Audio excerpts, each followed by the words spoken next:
ಈ ಒಂದು ಸ್ವೀಟ್ ತಿನ್ಬೇಕಂತ ಹೇಳಿದರೆ ಒಂದೇ ನಮ್ಮ ಮನೆಯಲ್ಲಿ ಗೆಸ್ಟ್ ಬರಬೇಕಿತ್ತು, ಇಲ್ಲ ಅಂತ ಹೇಳಿದರೆ ಗೆಸ್ಟ್ ಬರ್ತಾ ಇದ್ದಾರೆ ಅಂತ ಹೇಳಿಬಿಟ್ಟು ಸ್ವೀಟ್ ಮಾರ್ಟ್ಸಿಗೆ ಹೋಗ್ಬಿಟ್ಟು ಈ ಒಂದು ಸ್ವೀಟ್ನ ಖರೀದಿ ಮಾಡ್ಕೊಂಡು ತೊಗೊಂಬರ್ತಾ ಇದ್ವಿ.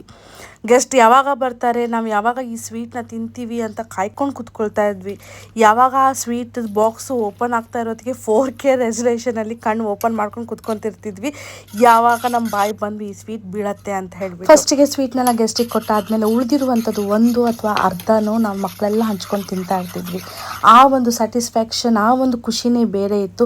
ಇದು ಪ್ರತಿಯೊಂದು ಮಿಡಲ್ ಕ್ಲಾಸ್ ಫ್ಯಾಮಿಲಿಯವ್ರು ರಿಲೇಟ್ ಮಾಡಿರ್ತೀರ. ಇವಾಗ ನಾವು ಒಂದು ಬಾಕ್ಸನ್ನು ಖರೀದಿ ಮಾಡಿಕೊಂಡು ನಾವು ಅದನ್ನ ತಿನ್ಬೋದು, ಫುಲ್ ಒಂದು ಬಾಕ್ಸನ್ನ. ಬಟ್ ಆ ಒಂದು ಸ್ಯಾಟಿಸ್ಫ್ಯಾಕ್ಷನ್ ಇವಾಗ ಸಿಗ್ಲಿಕ್ಕೆ ಸಾಧ್ಯನೇ ಇಲ್ಲ. ಅದನ್ನೇ ಯಾಕೆ ಇವತ್ತು, ಅದ್ರ ರಿಲೇಟೆಡೇ ಯಾಕೆ ಇವತ್ತು ನಾ ಒಂದು ಸ್ವೀಟ್ನ ಮಾಡೋಣ ಅಂತ ಹೇಳಿಬಿಟ್ಟು ನಾನು ಇವತ್ತು ಆ ಸ್ವೀಟ್ ಮಾಡ್ತಾ ಇದ್ದೀನಿ. ಅದೇ ಬಂದುಬಿಟ್ಟು ಹೋಲಿ ಸ್ಪೆಷಲ್ ಮಾಲ್ಪುವಾ. ಪ್ರತಿಯೊಂದು ಡೀಟೇಲ್ಸ್ ರೆಸಿಪಿನ ನಾನು ಕ್ಯಾಪ್ಷನಲ್ಲಿ ಕೊಟ್ಟಿರ್ತೀನಿ, ಚೆಕ್ಔಟ್ ಮಾಡ್ಕೊಳ್ಳಿ. 2 ಕಪ್ಪಷ್ಟು ಸಕ್ಕರೆ ತೊಗೊಂಡಿದ್ದೀನಿ. 1 ಕಪ್ ನೀರು ಹಾಕಿಬಿಟ್ಟು ಏಲಕ್ಕಿ ಮತ್ತು ಕೇಸರಿನ ಹಾಕಿಬಿಟ್ಟು ಇದನ್ನ ಜಸ್ಟ್ ಬಾಯ್ಲ್ ಮಾಡ್ಕೊತಿದ್ದೀವಿ. ಯಾವುದೇ ಥರ ಪಾಕ ಮಾಡುವಂಥ ಅವಶ್ಯಕತೆ ಇಲ್ಲ.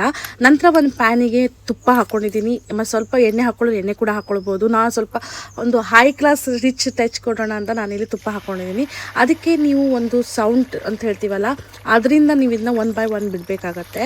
ನೋಡಿ, ಈ ಥರ ಕಲರ್ ಬಂದ ತಕ್ಷಣ ಇದನ್ನ ಎತ್ತಿಟ್ಕೊಳ್ಳಿ. ಮತ್ತೊಂದು ಸಲ ನಿಮಗೆ ಬಿಟ್ಟು ತೋರಿಸ್ತಾ ಇದ್ದೀನಿ. ತುಂಬ ಡೆಲಿಕೇಟೆಡ್ ಆಗಿದೆ. ಪ್ರತಿಯೊಂದು ಹೇಳ್ತೀವಲ್ಲ, ಕಷ್ಟಕರ ಆಗಿರುವಂಥ ಅಡುಗೆನ ಪ್ರೀತಿಯಿಂದ ಮಾಡಿ ತುಂಬಾ ಈಸಿ ಆಗುತ್ತೆ.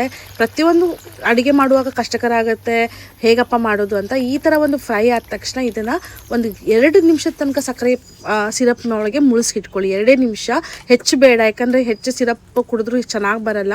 ನಂತರ ಇದನ್ನು ಈ ಥರ ಡೆಕೋರೇಷನ್ ಮಾಡಿಬಿಟ್ಟು ಚಿಲ್ಡ್ ರಬ್ಡಿ ಒಟ್ಟಿಗೆ ಇದನ್ನ ಸರ್ವ್ ಮಾಡಿ ತುಂಬ ಅಲ್ಟಿಮೇಟ್ ಆಗಿರುತ್ತೆ. ಜಸ್ಟ್ ನೀವು ಅದನ್ನ ಹಾಗೆ ತಿನ್ಬೋದು. ರಬ್ಡಿ ರೊಟ್ಟಿ ಅಂತೂ ಅಲ್ಟಿಮೇಟ್ ಆಗಿರುತ್ತೆ. ರಬ್ಡಿ ರೆಸಿಪಿ ಕೂಡ ನಾನು ಅಪ್ಲೋಡ್ ಮಾಡ್ತೀನಿ. ಈ ಒಂದು ವಿಡಿಯೋನ ಶೇರ್ ಮಾಡಿ ಕಮೆಂಟ್ ಮೂಲಕ ತಿಳಿಸೋದು ಮಾತ್ರ ಮರಿ.